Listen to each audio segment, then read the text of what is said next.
I'm the 8th person to go from my family to go to Hampton University. So, and back then was Hampton Institute. But my dad, my brother, my aunts, my uncles, so they were like, my mother's joke was, you can go wherever you want to go. Your tuition will be sitting in Hampton. So, I grew up in a Hampton family, so it was just kind of very natural. Yeah. Tell me about Prairie View. Man, let me tell you something.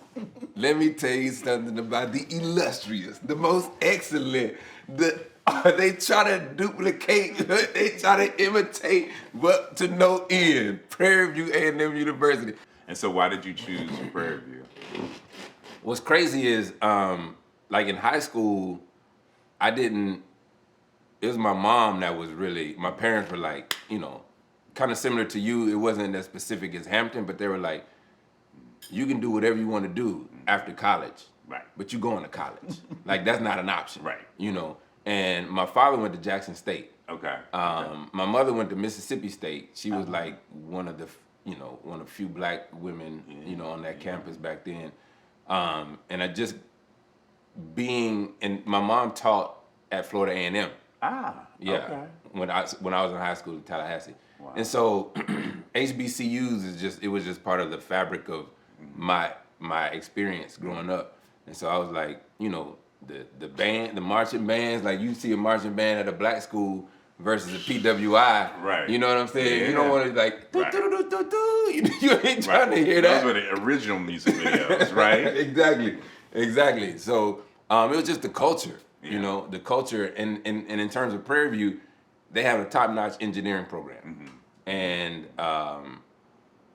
back then, I wanted to be an aeronautical engineer. A whole lot of shit has changed since then. Wow. But, that's how I ended up at PV. Yeah, I was lucky because Hampton has a really great media department, and now it's run by Scripps Howard. But that was really great for me, too, because it was so intense about the media department, reporting. I mean, like hardcore professors. Yeah. So, it was important for me to get that education on the history of black journalism and the black press. Yeah. And kind of an opportunity, right, to shape my future of how I could make a change. It's a network within the space of definitely network. Yeah. For me, Hampton was really dope. Like my friends that I made there, I'm still cool with. Yeah. And I think there was this real sense, especially like, it's a black college, so you're in an all-male dorm your freshman year. There's not a lot of like co-ed living until sophomore year, maybe. It's not supposed to be co-ed. Well, it's not supposed to be. But you figure out ways. Yeah, people climbing walls and climbing through windows. But yeah, like some of my really just great friends, and the male bonding in our dorm was like people cutting your hair, hanging out, eating pizza, eating Vienna sausages, playing spades, all the things. And you knew if you went out and went to parties on the yard or off the yard, that your brothers had your back. Yep. Always. Yeah. I think that the Brotherhood at Prairie View, it started freshman orientation. Yeah. First couple days, I met one of my best friends to this day. His name is Cam, and like we clicked right away. And then we had a little circle of homies. And next thing you know, like you start roasting each other, and like you said, you got a cat that you got a class clown in the group that usually was me and a couple others. You got the cat that's gonna cut the hair. Right. You got the dude that's dressed fresh every day. And he got the plug at like Dillard's or Macy's or something. And he's like, yo, I got the polos, I got the Nauticas. And so before you knew it, you had a squad that was resourceful. That's right. Not everybody had a car. That's right. So one person, one or two people had a car, old hoopty or something. And so the Brotherhood from the beginning, like, I don't think it could be described in words, because it's to this day, I still keep in contact with those folks. I met one of my best friends, like just moving into the dorm with my parents. Yeah. And he was with his parents, and he made a joke. And then that was it. And, he was from Chicago, so I would go visit him in Chicago on the holidays. Yeah. He would come to Cincinnati to visit me for holidays. But what was great was he had a whole network of friends that went to Howard. So then when we would go to D.C. on the road trips, we would stay with all his boys from Chicago. So it got to the point where that one person, Frank Peters, became my network to all the other HBCUs, which was really dope. People disparage HBCUs by way of, that's not the real world, that's not reality, and you go to a PWI, there's networking opportunities. When we talk about this brotherhood, that's a different kind of network. You know what I'm saying? I'm pretty sure you got some cats that you could call up right now. Right now. And if you needed something, they're not even gonna ask questions. Right. This is gonna be like, yeah, you can explain later if you need to explain at all. I got you. True story. Moving to my dorm, and my roommate got there before me. And I was like, because you want to claim the space. Like, you want to be by the window, all the things. Yeah. So he's setting up DJ equipment in the room. And I was like, how this going to work? Because I'm here to study. And you got a whole DJ set up in the room. Yeah. And his name is Graham Diller. So he runs BLS now. Like the network of people that you meet that you can still call on is really, really real.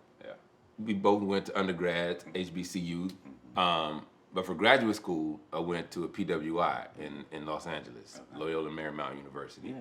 And it was significant difference in culture, in community, but what I recognized and had come to understand for other PWIs is that, black folks gonna come together. As we say, irregardless. Irregardless to the fact. We're going to come together. And I saw that when I was in graduate school, and it was powerful. But the black folks there were tight. And as a graduate student, having come from an HBCU, it was important for me to be a part of that community. And it turned out that I became like a big brother. And they had, they got the Black Student Union. And so they would have these meetings, and it's interesting because I found, I don't know if it's the same for other PWIs, but I found that the black folks at that institution and the BSU were almost extra black.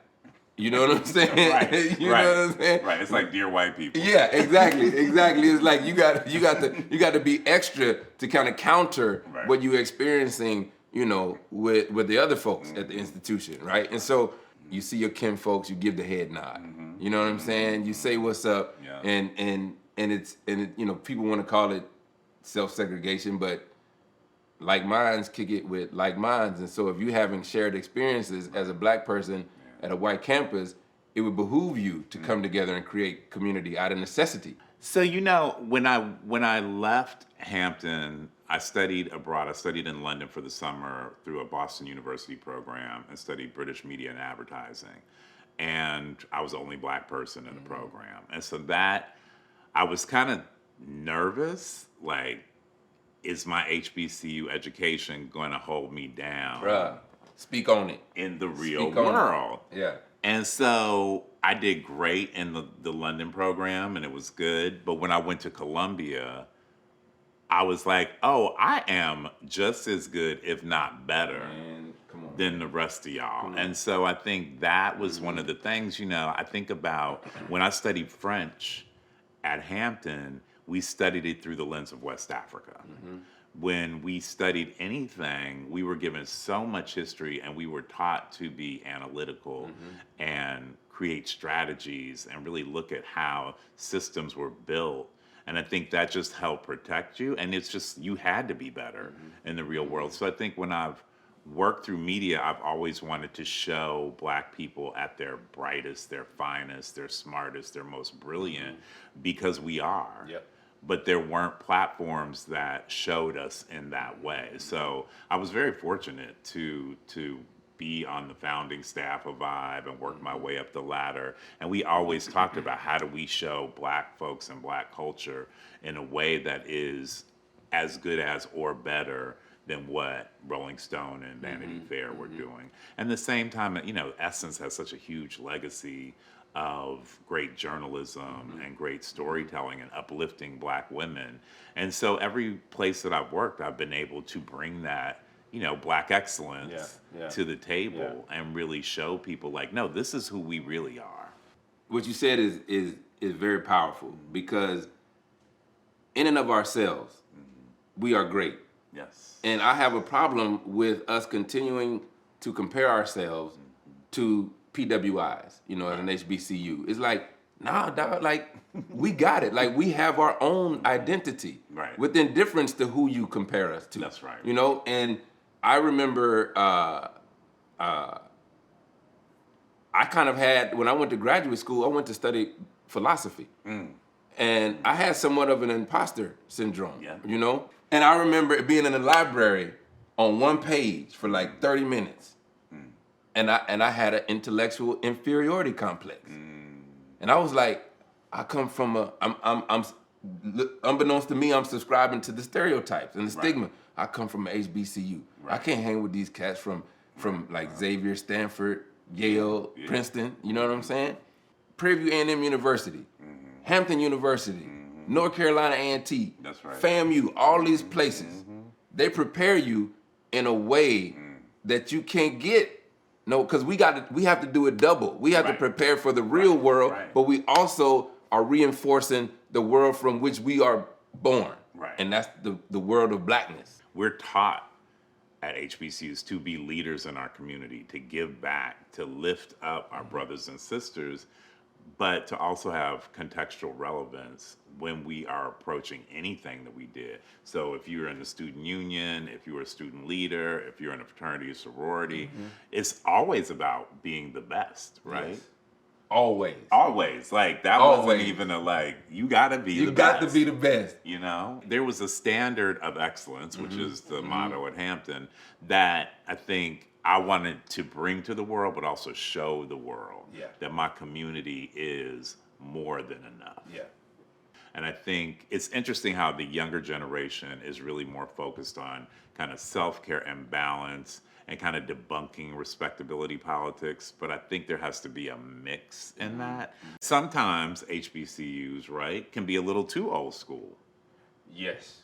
Absolutely. That respectability politics in HBCUs, I think, is still prevalent. Yeah. Where, you know, you need to tuck your shirt in, you need to, you know, wear your hair proper, and, you know, like, I still think there's a component of HBCUs where they're still training and not educating, you know, with regard to critical thinking. When you subscribe to what other people consider to be the best, then you also subscribing to what they think you should do to be the best. That's right. And that's where you run into problems in this comparison thing. Yeah. Like, if you like, oh man, Emil out there grinding, I need to grind. Well, Emil got his own thing going. Right. I can't do Native Son like Emil could do Native Son. Right. You know what I'm saying? Right. I need to figure out what my thing is. That's right. And you know, and rock with it. And of course, you need to sleep, eat, and, you know, commune with folks every once in a minute. Be in community and be in fellowship and do this. Yeah, and do this. Because this is the important work, part of the important work here. That's right. We didn't talk about homecoming. Hampton's band is crazy with it. And the Ebony Fire dancers, you can't beat that. But just to be in a space where it's like, you know, especially for me, it's like my dad, my brother went to Hampton. So it was really like homecoming. And then to see my pops with like all his boys that he went to school with and my brother with all his friends, I mean, it was literally like a family reunion. Yeah. But, you know, I loved when we played the other HBCUs, like the Hampton Howard game or the Morehouse. Yeah. But I mean, the tailgate parties, the bowling parties, the food, the market, all of it. Yeah. Fashion shows. Yeah, fashion show. Yeah, you got the fashion show, the step shows, the barbecues, the tailgate is ridiculous. You know, you got the concert. Like at my homecoming, man, we had UGK, Outkast, and Parliament Funkadelic. Wow. And one homecoming. Right. And then, of course, with black people, homecoming week, you got to have a gospel concert. Oh yeah. You know what I'm saying? You gonna shake your booty one night and praise the Lord the next. You know what I'm saying? You gonna throw that thing back and ask for forgiveness the next night. Let him use you. You know what I'm saying? So I think for me, the Black college experience was about community. And community, we talked about our boys and the brotherhood and stuff like that, but I also met amazing women. And, my big sister, Jocelyn Cooper, would, have me hang out with her girls, and they would all cook for me, and they all took care of me. And then their boyfriends would look out for me and be like my big brothers. And even a lot of the professors really like took an interest in me. And I think that idea of each one teach one and help one and giving back has really shaped how I view community now. And I feel like I want to give back the way so many people poured into me.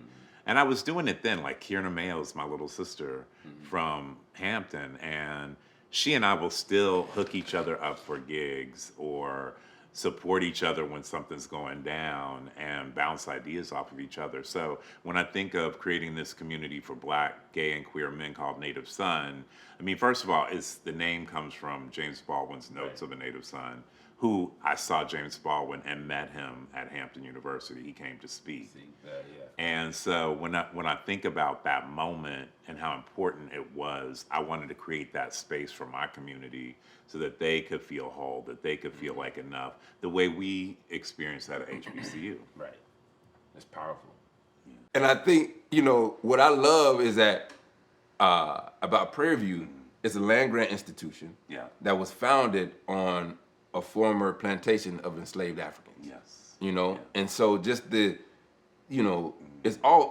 fun, it's entertaining and all of that, but then when you peel away the layers of what it means to have an educational institution on the grounds where we were once enslaved is powerful. And reclaiming the land. And reclaiming the land. And we're there celebrating our community, celebrating one another, supporting one another. You know what I'm saying? That's right. Prairie View, TSU, Tuskegee, Hampton, Howard, Spelman, Clark, FAMU. At all. Because I tell you what they ain't got at University of Maryland. They ain't got Catfish Fridays in the cafeteria. That part. They ain't got that? That part. We having clam bake.